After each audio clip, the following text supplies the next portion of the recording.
All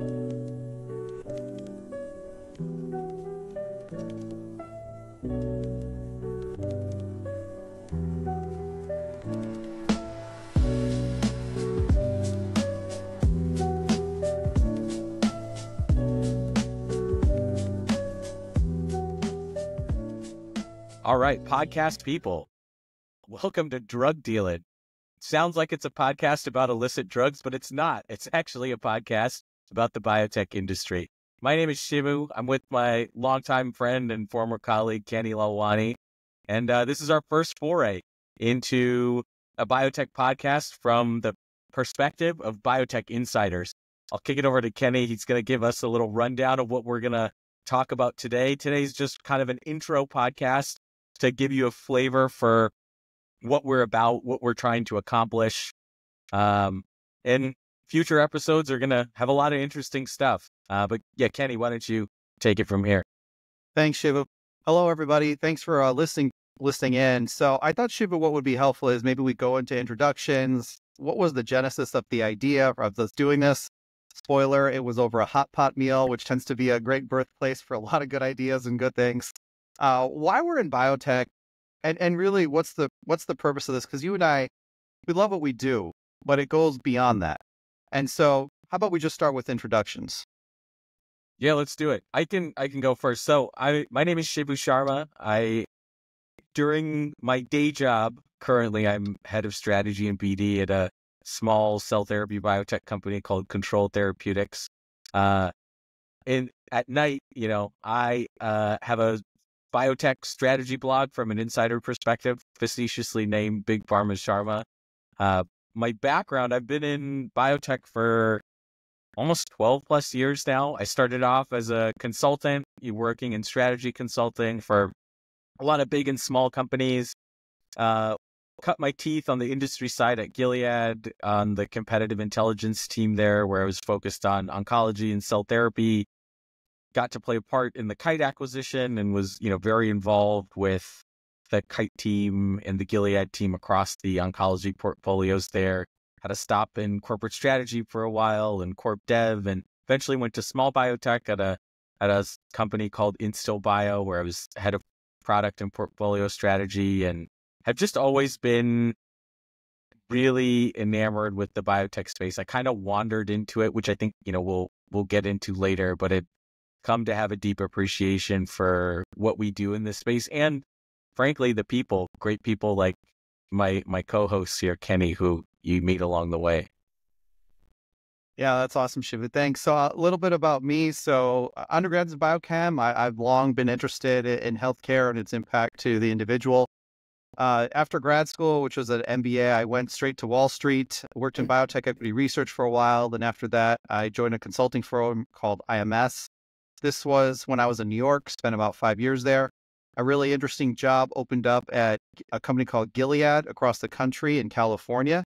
Took that job and moved across the country with now my current wife. And so this is the foundational experience of me in biotech. It's where I got to meet great people like Shivu. It's where really what established what I want to do in the space was born. Because Gilead was a very unusual place. I was there during a lot of change in the 5 years there. After that, I went to a much smaller biotech. I was looking for a different kind of environment and being closer to drug development. I joined a small biotech that's now in pivotal studies for an autoimmune condition. And then after that, I started consulting. And I support a couple local biotechs and some VCs, various things like diligence and things like that. It's similar work to what you had done, Shivu, but a little different in that some of the companies are frankly a little nuanced, and VCs tend to be a little different with how they do diligence. But obviously, there's considerable overlap.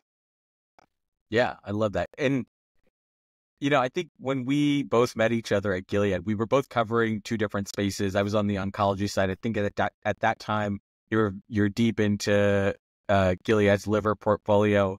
And so we didn't have a ton of opportunity to work together directly. And you would, typically in these types of companies, that's where your relationships with people really form is, you're in the crucible with them trying to figure out some strategy or, the no go decisions about a program. And it was always surprising to me is that you and I hit it off very quickly at Gilead, despite not necessarily always having the opportunity to work together. I think part of it is, come from similar backgrounds. They're both these, first generation American South Asian kids, with, with very similar family lives, I would say, but also just like a shared passion for being non-scientists, like a shared passion for science and innovation and a desire to kind of make sure, innovation has a chance to really fly and get into the hands of the people that need it most. And I think if we can get into a little bit of why we decided to do this podcast, but maybe I'll start and then, feel free to jump in. But, when I started my Substack, actually, this was a big push for me, was that, I was just, most of the stuff we read in the biotech space, right, is, largely from, news journalists or, science journalists or, VCs, and, there's analyst reports. You used to be one of these folks, these sell side analyst reports, and everybody has like a valid perspective and their own angle, but there's very few, I think, voices of people who've been on the inside of a company, who've like been in that boardroom or that conference room, working cross-functionally with the whole cavalcade of, different functions that there are within a biotech company, and really endeavoring to make positive decisions on the, course of a specific company or a specific drug. And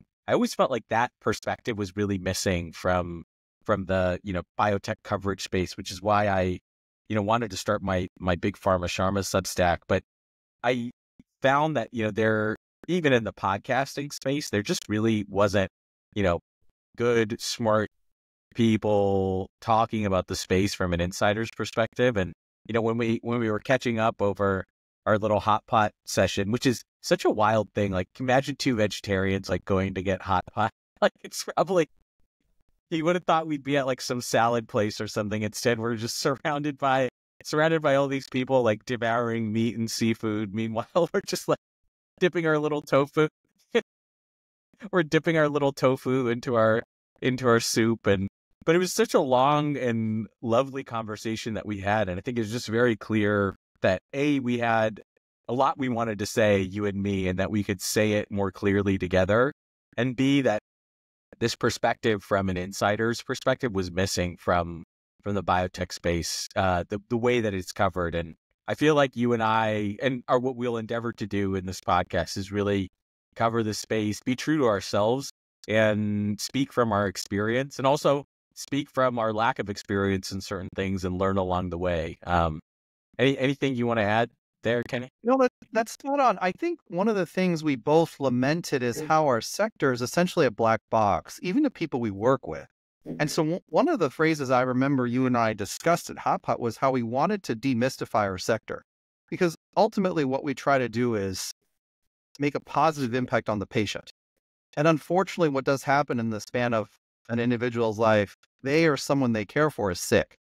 And we have found that we have an asymmetrical advantage when a loved one is sick in navigating their care, and also for ourselves too. There are certain things we know what to look for, certain medications, things like that. I don't even think the average patient is aware that there's something called guidelines out there to double check and see, as your provider, as your doctor, it's a common word that we use, is your doctor following the guidelines for you? And that seems to be a competence that drops off once you leave the major metropolitans in the United States and go more rural. So part of the goal for this podcast was to help demystify that black box, because you're right. A lot of the content that's in our industry doesn't really go into the details. Why this decision? Why did this get vetoed? Why did this move forward? Why does this drug have this side effect? And why is it still doing so well?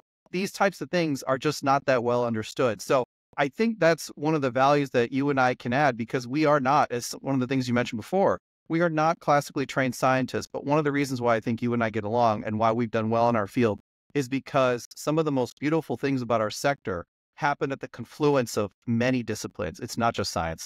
It's strategy, it's finance, it's clinical decisions that are not necessarily related to financial decisions, those types of things. There's regulatory impact. You have to know that. And then the landscape in general. that's where some of the beauty can be made, where you can actually push the boundary on behalf of the patient. So that's kind of, I think, the birth of how you and I came together for this. And that dinner went from, 90 minutes, we got kicked out of our booth, and then we just kept talking, getting closer and closer to our cars, but not even reaching for our... The classic South Asian goodbye. You're like, oh yeah, we're gonna leave. You stand at the door, talk for another 2 hours, and like inch towards the car, and then talk for another 20 minutes, and then finally you leave. No, that's exactly right. And it was one of those things that we talked so much. I remember I was thirsty, but I was so invigorated. And so hopefully that gives everybody some context as to the birth of why we're doing this and where we're coming from. Yeah, absolutely. And I think now more than ever, and this is something you and I have talked about a lot, is, now more than ever, I think, all of us need to have a lot more agency over our health. And agency starts from a foundation of knowledge. And hopefully, for the folks who end up listening to this podcast who maybe aren't biotech insiders themselves or, immersed in the space, but just want to level up their knowledge of how drugs are made, how do medicines get reimbursed, what is this, how do pharma companies work, what is this whole space about? Hopefully this podcast serves as a way for you to empower you with information that you can take, into your conversations with your doctors, your loved ones and their interactions with healthcare providers, and just get you smarter on what your options are, what options are available, and how you can better take the course of your health into your own hands. Correct. I've always felt, Shivu, in caring for people who've been sick in my world, the best care comes to the engaged and educated patient. And there are significant hurdles to getting there. Technical, educational, there's emotional. If the disease or the particular ailment is particularly bad, it is common for us to get scared. And when you're not in a mentally sound place, you're not able to drive sound decisions. And so what I've learned is, again, going back to one of the previous comments, is being in the space gives us an advantage.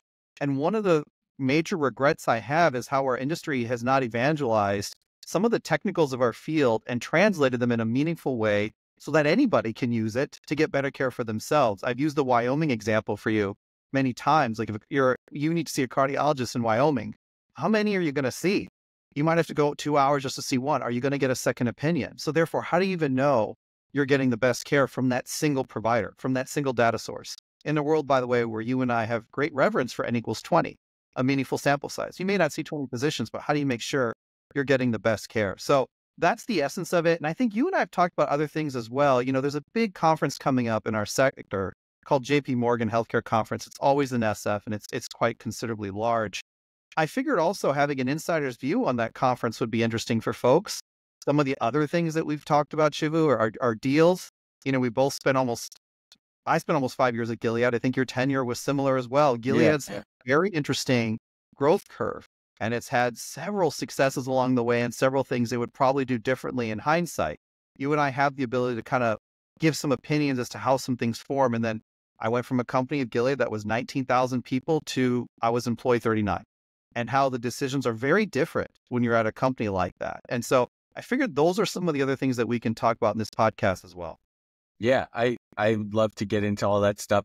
And we'll touch on hot topics too in the space. There's always a zeitgeist that it forms around specific topics. Right now there's a lot of buzz on AI and machine learning, or, a lot of buzz on radiopharmaceuticals and what's going on in that space, or, recent partnerships and acquisitions that, company X, Y, or Z made. But, hopefully through us covering these topics, as well as some interesting kind of what if topics that Kenny and I have kind of shaped up in our back pocket, there'll be, an education effort that people can tap into about how does this sector work? How does a person who works at a company think about these types of decisions? And maybe and hopefully you'll find that a lot of times the way a company views a strategic decision is either significantly different than the way the market might look at it, or, the time horizon in which they look at a decision is completely different than where the market looks at it. So I hope everybody who tunes in is gonna enjoy that, and we're excited to bring something new and different, and frankly, just honest and authentic to those of you who do us the honor of choosing to listen to us. One of my favorite slides at a medical conference is when someone from academia presents, and the second slide after their title is always disclosures, and it's blank. And they always say, I hope to have something here someday, and they move on. That's kind of where you and I are. Our disclosure slide is blank. So what that means is it's very much an unvarnished view. This is truly what Kenny and Shivu thinks about a particular topic. And one more facet I might add is that we're going to be doing interviews of people that we've worked with over the years, people that we trust, people that frankly are maybe even some mentors of ours. And they have taught us a lot as well. And we have surrounded ourselves by people who we consider have good professional habits and mind the patient first. And if you take care of the patient, investors typically are taking very well care of as well as the company. So that's the other facet I would add to this. Yeah, and it's always been very quickly getting into the biotech space. It becomes a guiding light for you is that, at least in the places that we, grew up, so to speak, especially at a place like Gilead. Remember, this is a company that I think is steeped in the word cure, right? HIV, one pill a day, now with this long-acting injectable, maybe functionally cured this disease. All the stuff you worked on in Hep C, one pill a day for 12 weeks, boom, no more Hep C. Stuff that I worked on with the Kite folks. There's cancers now that are curable. 50% of people who get a CAR T in third line DLBCL, like never have to, get another cancer treatment again. They're just cured of their disease. So the guiding light, I think, for both of us, has always been, how do you do right by patients, bring innovation that raises the standard of care for people who are sick, and everything else will follow. I think the companies that do that well and use that as their guiding light over the long run are the ones who are actually financially successful as well. Yeah, and one thing I want to add, Shivu, is some of the sensitive topics that come up in our space that frankly remain hotly debated, but being insiders, we tend to have had direct experience that can give us a clear answer as to what's going on. And one of them is the industry doesn't want to cure diseases because it's not a good business proposition for what we would call lifecycle management or continuity of revenue. And I'm not going to spoil the episode, but what I'll tell you is right now, being in the Gilead meetings to cure HCV, the only question was how to do it as fast as possible. There was never a topic or point of discussion around how to stretch it out, not once.